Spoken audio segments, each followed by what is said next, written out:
ายเสือหักอ่อนอันปีไลมีไว้เนื้อน้องในเด็กใครยืนสู้น้องนางอยู่กวยกาน้องอ่อนหูเจอสู้นางเดลึกเจอ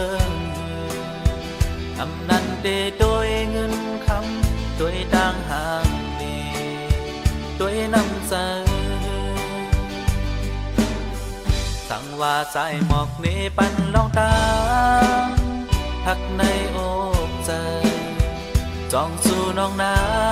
ำเดวนพิเศษใจใครทางสู่ผู้อำเทือกอยู่ซึ่งลอมมองมาหึงมาเยาอำหักก็อำสนใจเยานาโหในหันสู่กูวันคำในได้หันใจเยา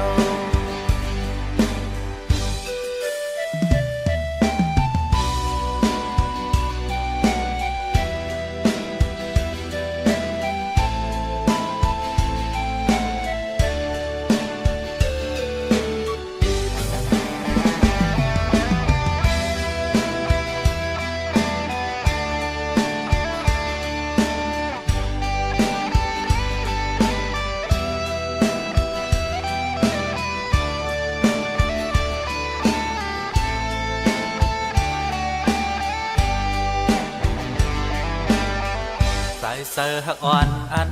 ปีไลมีไว้เนื้อน้องในเด็กใครยืนสู้น้องนางอยู่กวยกาน้องอ่อนหูเจอสู้นางเดลึกเจออำนั้นเดโดยเงินคำด้วยดังห่างเดด้วยน้ำใจสั่งว่าใจหมอกนี้ปันลองตามพักในอกใจจองสู่น้องน้ำเดวนพิเศษใจใครทางสู่ผู้อำเทือกอยู่ซึ่งลอมมองมาหึงมาเยาอำหักก็อำสนใจเยานาโหในหันสู่กูวันคำในใจหันใจเยา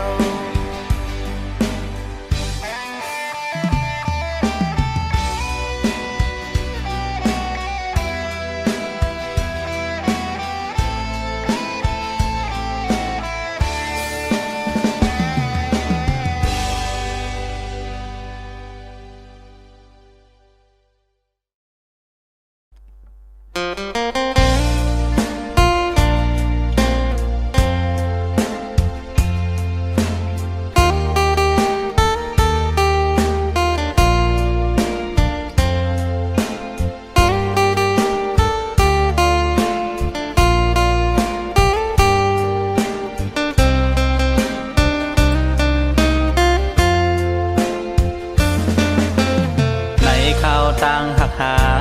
อำปันไพสอดจิ้มเข้าห่มซ้อมมากวยกาน้องอ่อนน้อยอำทางว่าเตเลยเป็นเจิงในสู้เอาเปิ้นมาโซนยาเกกลางเอาหักอำเหมือนวันหลังเสิร์ฟเปิงความเปิงตังหักสู่แปกโมสั่งว่านางมีดังหักแจดภายปีอำขีสังนากวยกาวันตัวเยาเตอำเสอในวันเจอปนมาใส่ว่าอำแขนอำหมอเตอเจอย้อนเปอหักนาแลสั่งเลยจอมใส่มายิงน้องเอ่ยอำเป็นสังนาสายวางขวางปันหมดเยาสั่งสู้เสอเมื่อจอมก็หักเมื่อลาวางขวางปัน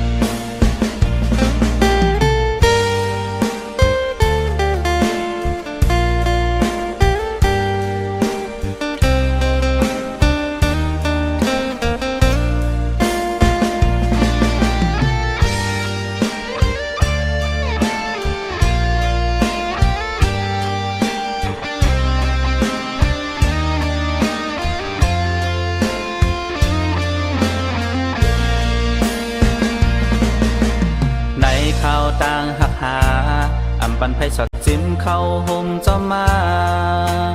กวยกาน้องอ่อนน้อยอำทางว่าเตเลยเป็นจังไหนสัวเปิ้นมาสนยาเกกางเอาหักอำเหมือนวันหลังเสเปิงความเปิงต่างหักสู่แก่โมสังว่านางมีต่างหักแจดภายปีอำขีสังนากวยกาวันตัวเยาเตอำเสอในวันเสือปนมาใส่ว่าอำแขนอำหมอเตือเสอย้อนเปอหักนาแลสั่งเลยจอมใส่เมื่อมายิงน้องเอย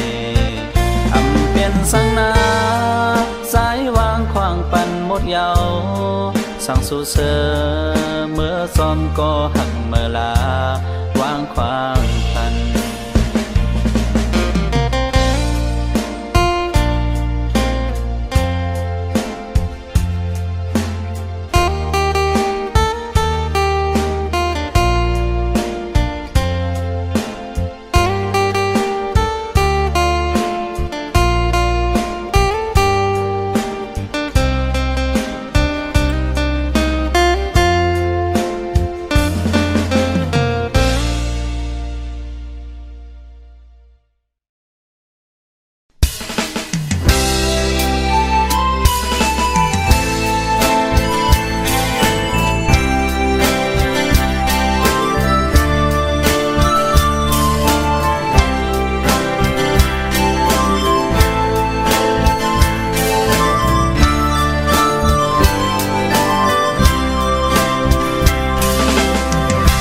เมื่อยามสายแขนมุงโดย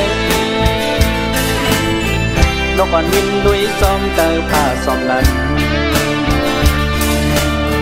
แก่นสั่งแทงแหงสายไข่ทบสูอยู่สั่งเหมือนวันอันปนมานั้นเมื่อสู่อิงอกสายสีลาดวาได้กว่าสัตว์ที่มาอ่านหักโกยส่องสู่น้องต้องท้องน้องลาดมองออกบนศพเยาส่อนเป็นลมถึงเมื่อเร็วมีระยางไกลมาก็อย่างคำสั่งเลือสะสู่น้องนั้นขึ้นบนเสดอกใจลุยน้องก้นห่างดีส่องมือถึงต้องส่องสู่น้องต้องพองอันปวดมาถ้าก่อนส่องหาพองเศร้าห่มกันนั้นอำปันให้น้ำมีทางไม่เสยเมื่อเลอน้ำคือขึ้นผู้ป้องเสย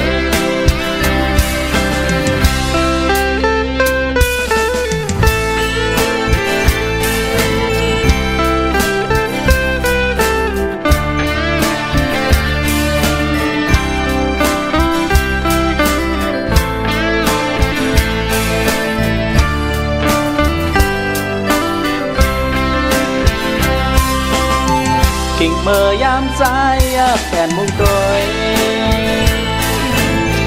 นกอ่อนมินลุยซ้อมเตอผ้าซ้อมนั้นแก่นสั่งแทงแหงสายไข่ทบสูอยู่จังเหมือนวันอันปนมานั้นเบอร์สู่อิงอกสายสีลาดวาได้กว่าสัตว์ที่มาอ่านหักสู่โกยส่องสู่น้องต้องฟ้องน้องลาดมองออกบนศพเยาส่อนเป็นลมถึงเมื่อเร็วมีระยางไกลมาก็อย่างคำสั่งเลือสะสู่น้องนั้นขึ้นบนเสดอกใจน้องก้นห่างดีส่องมือถึงต้องส่องสู่น้องต้องพองอันปวดมา พักก่อนซ้อมและหาพ้องเศร้าห่มกันนั้นอำปันให้น้ำมีดังไม่เสยเมื่อเลอน้ำเตะขึ้นหูป้องเสย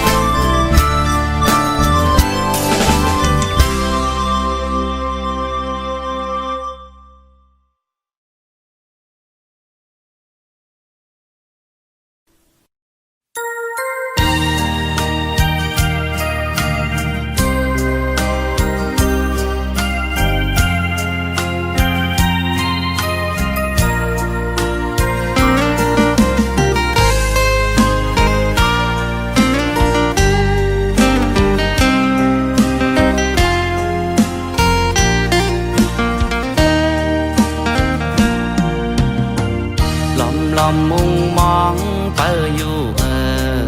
น้องเอ้ยลอมมุงมองเฮาสู่หูตั้งพักเนื้อเจออ่อนบีหักสู่มาเขาตั้งปอหึงเคยหมอกลาดเคยย้อนหาสู่น้องจองไหลสั่งว่าฮักไหลเฮอน้องตอบปันผู้เจอใจมุมองขอตอบนางเฮอนางขึ้นลาดหมอกดูเคยทอมยินลองตั้งฮักเนอเจอสู่มองขึ้นมองหวานมองขอตอบสู่ก็เลว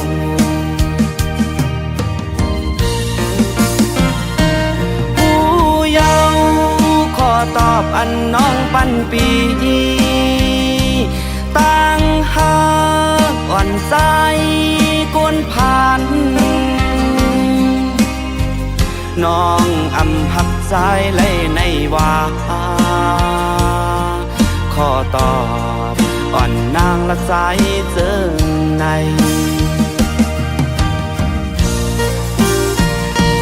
เจ็บยาวขอตอบอันน้องปันปีตั้งห้างอ่อนมือน้องในเป็นสั่งเปมาเฮ็ดไหลเนื้อโหเจอใจเจอในย้อนเปิดใจเป็นโกนผ่านอ่อนย้อนเปิดมีเงินคำเหมือนเปิ้นและกึ่งเป็นก็มือหาคืออ่อนน้องโกนหางลี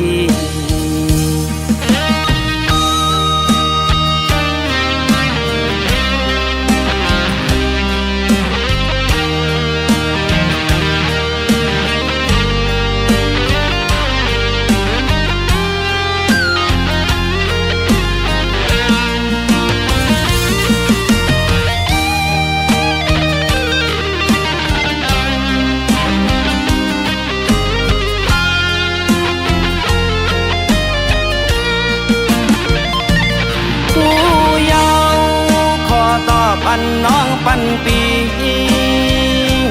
ตั้งหักอ่อนใจกวนผ่านน้อง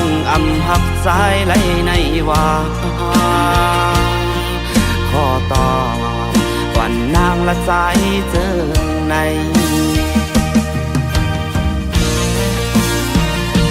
เจ็บยาวขอตอบอันน้องปันปีตั้งหั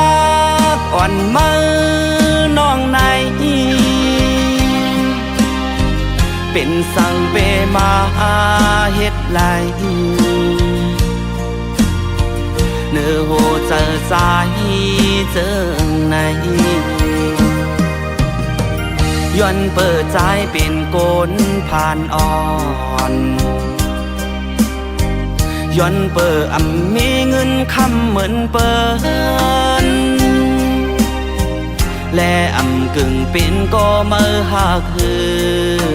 อ่อนน้องโกนห่างดี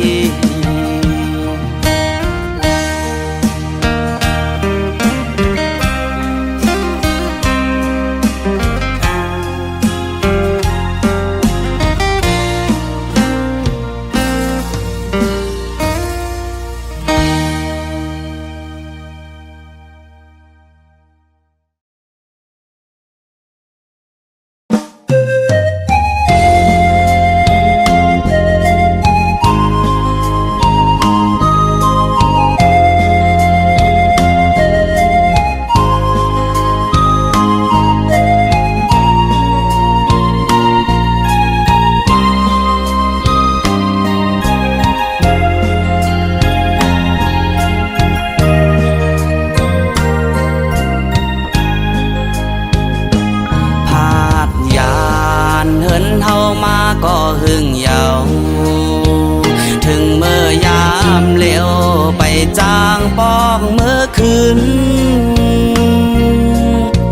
ก็เปิดต่างยังงานไปเต็มแล้วเลยคัดเจอหาเงินเสตาบุญหน้าเฮินเฮาเตเหมือนเปิ้นตาเตเลยมักมีเหมือนเปิ้นพาดยานดีเฮินเฮามาอยู่ไกลต่อถึงยามเหลวมาเศร้าอยู่ดีเมืองไทยหาเฮ็ดกินการเล่งต้องอยู่ไหนเจอถึงปอตั้งแม่ก็เจอถึงปีน้องเวก็อยู่ก็ไปจางปอกเมื่อหันไหล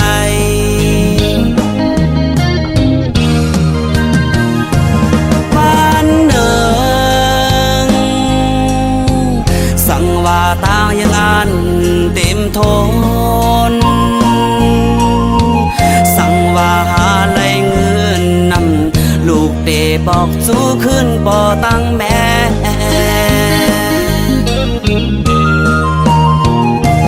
ก้อยกาต่อถึงยามเมื่อเลี้ยวไหนลูกไปหาไหลเงินนำป้องเสือปันลูกหน้าปอตั้งแม่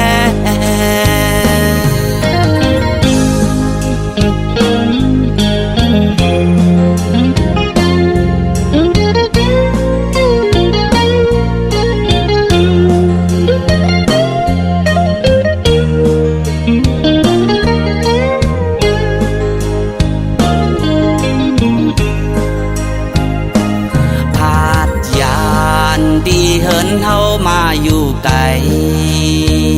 ต่อถึงยามเหลว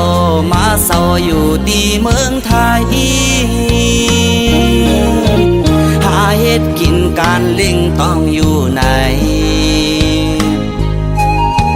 เจอถึงปอตั้งแม่ก็เจอถึงปีน้องเวก็อยู่ก็ไปจางปอกเมื่อหันไหล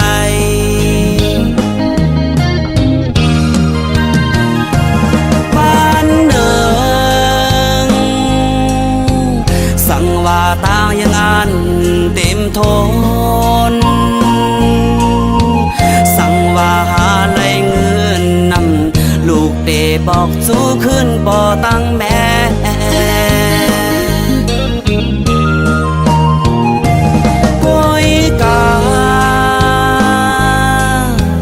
ต่อถึงยามเมื่อเลี้ยวไหน